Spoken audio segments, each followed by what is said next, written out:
It's running. Good to go. Okay. Help me welcome Matt Braynard from Look Ahead America. And Karen Weber.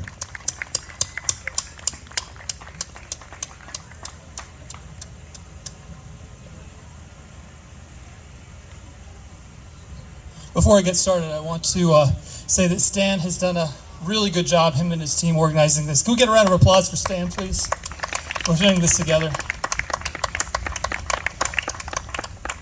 So I hope you guys can forgive me because I'm not wearing a mask. I misplaced it. I hope that's not a problem for any of you. So I actually flew here just for this event from Washington, D.C. And it's nice to be back here in America, I got to tell you. So I'm gonna introduce you, or maybe reintroduce you to two words, okay? And when I say these two words, I want to know what image that conjures in your mind, okay?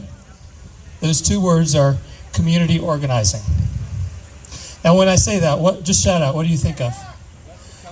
Barack Obama, right? Remember there was this community organizer from Chicago, he was running for president, and we mocked him for that. Oh, he's just a community organizer. Well, my message to you today is that was a grave mistake. Community organizing is important, and it's a field that we have surrendered to the left for generations. And when you look across your communities, your states, the nation, and you see the battles that we're losing, we're struggling, whether it's mask or vaccine mandates at local hospitals, or CRT at school boards, or voter integrity at the state level, or the injustice done to those political prisoners who were caught up in the January 6th protests who are still being held in solitary confinement. When you look at these losses that we have suffered, you can all trace them back to one thing, and that is a lack of community organizing on our side. And I've seen this problem, I've seen it grow, I've been involved with this cause my entire life. Since I was a little kid, I was organizing for political causes, for candidates, for parties. And that's really what Look Ahead America is all about. We are America First community organizers. We are no longer going to surrender the field of community organizing to the left. We're going to do it, and we're going to do it better than they will ever. And we're building an organization that's active in we've got leadership in 40 states. We've got 2,500 volunteers all across the country, a national staff, major field programs in states like Arizona. And right here in Wyoming, Ms. Karen Weber is your state leader. She's our state volunteer coordinator. And we're just 6 months old. We're just 6 months old.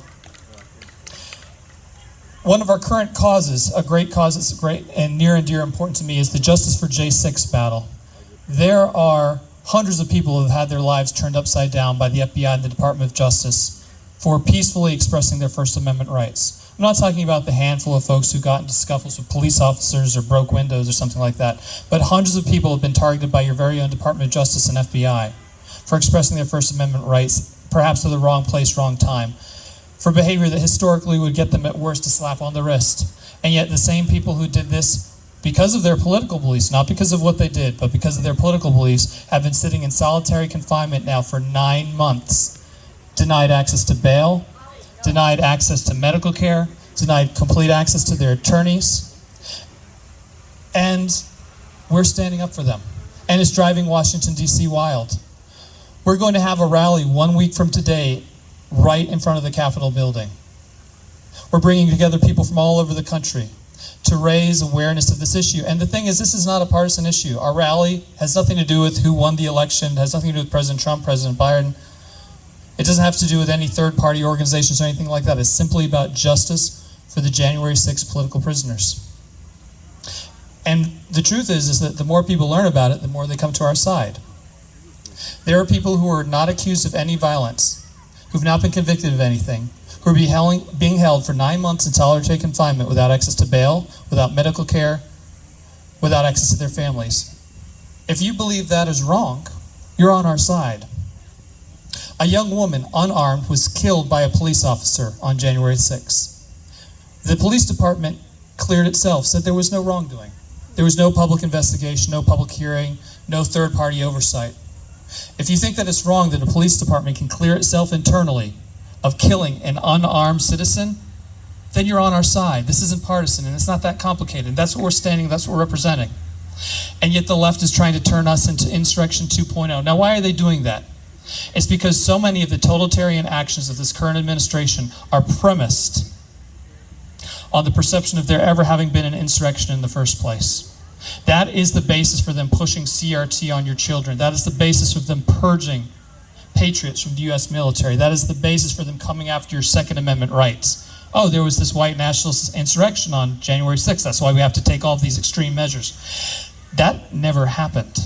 And we are going to push back against that phony narrative, not just in Washington, D.C. on September 18th, but at your state capitol on September 25th at a rally led by our very own Karen Weber. So who's going to make an effort to go to the state capitol on September 25th and protest with us? Because this doesn't happen. It can't just be me and her. Community organizing, keyword community. Who's the community? You. You are the community. And you can't let this happen to you. So Miss Karen's going to talk to you a little bit about another very important issue that sort of was where we got our start, which is election integrity. Look Ahead America has documented in the states of Wisconsin and Georgia more illegal ballots cast in the margin of victory. What that means is that the deserved winner is unknowable.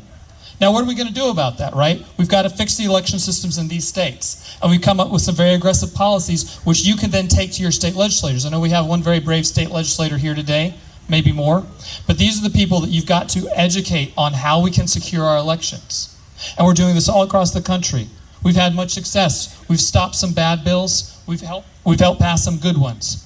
So I'm going to turn it over to Ms. Karen, who's going to talk a little bit about our voter integrity efforts and what we're specifically doing, and also about our rally coming up in 2 weeks here in Wyoming. Ms. Karen, please give it for Ms. Karen, who stepped forward. She does not get paid. She's our volunteer coordinator. She runs the state for us. She made the beautiful homemade sign. That's incredible. I've never seen anything like that. It's incredible. So please, give her your ears. Thank you very much, Matt. Thank you, Matt, and I'm really glad to be here. Drove up from Goshen County to be here with you today. Okay. Sounds good. Thank you. All right, so election integrity. What is that? Well, it's a matter of the difference between us having our Constitution and living it or not. If we don't have election integrity, we've got nothing. Nothing. Think about it. Nothing else matters if we don't have election integrity. And so our first initiative with Look Ahead America is the Voter Integrity Project. It has 6 objectives, and I will read them to you. The first one, think about this, is thumbprint authentication of absentee ballots. No more signatures, no more messing with that kind of stuff. It's your thumbprint. It's just, there's only one and you've got it. And it has to match. Number 2 is mandated public voter list hygiene, meaning that the voter rolls are checked to make sure that only those that are actually legally able to vote, eligible to vote, are on that list. Number 3 is the ban on the use of black box voting equipment. You may have heard of black boxes. What those are is that is proprietary, meaning it belongs to a company. It doesn't belong, I just can't go and check it out. There's no accountability or transparency with the black box voting. In Wyoming, we use the ES&S voting systems, and they are black box.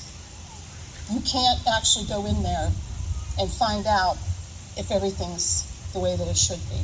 It belongs to the company. They're the ones with the passwords and so forth. The 4th one is the appointment of a Citizens Elections Supervising Committee. This would restore trust. This would have we the people involved in making sure that the elections are being supervised instead of we show up and maybe we're permitted to really see or not. No, we would be very much involved from the beginning to the end with making sure that our trust is restored. Number 5, the creation and sufficient funding for a dedicated voter fraud investigation division within the state's Attorney General office. So important that we set up for success in the future. That means funding, because if you've ever talked to anybody about doing an audit in Wyoming, the first question out of anybody's mouth is, well, how much is this going to cost? Well, if the money's already there, and we already know, think of how that will deter future elections from becoming fraudulent. Very important. And number 6 is the equitable distribution of private contributions to election operations. So in other words, all of the candidates receive a fair share opportunity to tell you who they are. And I just wanted to finish this by saying, yes, I'm having a rally, my second rally at the state capitol on September the 25th from noon until 1. I hope that you will come. We are going to take a look at the January 6th travesty. I would like to show you, in fact, I have it on my table back there, the list of the 500 and some political prisoners that have been persecuted for misdemeanor kind of things, for nothing, really. And also, I'm here because I welcome you as volunteers to this cause. Again, if we don't have election integrity, we don't have anything. It doesn't take more than just a few hours a week, and you can do it from home. So we're looking for people from throughout Wyoming to really be strong together. And also we are taking donations because, you know, it takes money to make the world go around. Anyway, I thank you for your time. Thank you for listening to me. And I'm really glad to be here today. Thank you. And I just want to put her on a spot here. Miss Karen, do you have any, previous to working with us, do you have any political experience? You've been really involved. Talk about it a little bit. 0. I'm a nurse. So she just decided that this country's in trouble. She stepped up, and now she's the leader of all of our volunteers and all of our operations. She's buying radio ads for us to promote our campaign, to promote our rally in your state capital 2 weeks from now. If you want to get involved, if you've always seemed to you that politics is this distant thing, it doesn't affect you, that Washington's a faraway place, maybe your state capital's a faraway place, it can't affect you. Well, the bad news is it is. Whether it's a vaccine mandate, whether it's CRT or in your school, they're coming for you. And the only thing standing between your liberty and them taking it away is you. It's you. If you've never been involved with politics before, never been involved with community organizing, anything like that, please sign up today, either with us back there or at lookaheadamerica.org/volunteer. Because there's you know, I'm gonna riff here for a second here. And I know no one really here believes too much in this. Maybe you do. I don't know. But have you ever heard of this whole Q conspiracy, the QAnon thing? It's kind of nutty, right? It's basically just an unreliable journalist. It's like CNN, right? But not nearly as dangerous. Okay. But here's the problem with Q. Is that the storyline that they were perpetuating was that there are these forces in the U.S. military and the government who are battling against this global pedophile cabal or something, and that they're doing everything they can to save our country, and you just hold on, you just trust the plan, everything will go fine. Buried in that is the conceit that you are exempt from taking action yourself because there are other people out there that are fighting for you, that are going to save your country for you, here in your state or back in Washington, D.C., and that's a lie. There is no them. There is no them that's going to save you and your children. There's only us. There's you and me, and I'm making eye contact with you. When I say you, I really mean you, the people I'm looking at, the people I'm pointing my finger at so rudely. It's you. So without your help, this country is over. I remind you of our founding. There's really no genetic difference between you and the men that got in that boat with George Washington and crossed the Delaware. You are the same people. Their blood runs through your veins, in many cases quite literally. Now, I'm not asking you on Christmas Eve to cross a freezing river and go attack a superior military force. I'm not asking you to do that. I'm asking you to put your name on a sheet, to show up at a rally, to wave a sign, to maybe do some door knocking, okay? That's what we're asking for. And I'm hoping that I can count on you to do that. I will be with Look Ahead America at a local favorite. Do you guys like the Pizza Barn? Yeah. All right. The Pizza Barn's owner is a patriot, supporter of us. We're going to have a meet and greet over there at 4 o'clock. If you are serious about saving our country, you're serious about putting skin in the game, at least on the domestic political side, I know we got a lot of great veterans who've done the really dangerous stuff. And this is nowhere near as dangerous, I promise you. Please see us at the Pizza Barn at 4 o'clock. We're going to have a little reception. We'll give you some free pizza. And we'll talk about how you can get involved to help us here in Wyoming. America first, America forever. Thank you all very much.